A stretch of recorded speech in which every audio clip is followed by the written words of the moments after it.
Ndagushimiye gukurikirana filimi zacu. Uyu ni umwanya w'amakuru mu Kinyarwanda. Ndi Gerald Mupenzi. Brian Kagame, umuhungu wa Perezida Paul Kagame, yasoje amasomo ya gisirikare. Brian Kagame, bucura bwa Perezida Paul Kagame na Madamu Jeannette Kagame, yasoje amasomo ya gisirikare mu ishuri rya Sandhurst Military Academy mu Bwongereza. Brian Kagame ni umwe mu basirikare basoje amasomo muri iri shuri mu muhango wabaye kuri uyu wa gatanu nk'uko byatangajwe na Ambasaderi w'u Rwanda mu Bwongereza Businge Johnson. Ni umuhango witabiriwe na Madamu Jeannette Kagame n'abavandimwe ba Brian Kagame harimo Ivan Cyomoro Kagame na Ian Kagame.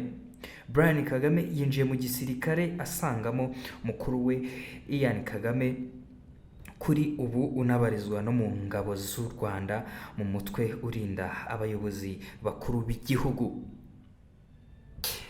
Ndagushimiye wowe ukomeje gukurikira amakuru yacu. Icyo nakubwira ni uko uyu muhungu Brian Kagame nawe agiye kubasha kwinjira mu ngabo, nkeka ko azinjira mu ngabo nkuru z'u Rwanda kubera ko na Ian Kagame ubu n'umwe mu babarizwa mu mutwe urinda Perezida Paul Kagame. Ndagushimiye kuba wakurikiranye amakuru yacu. Ndi Gerald Mupenzi, nakagaruka.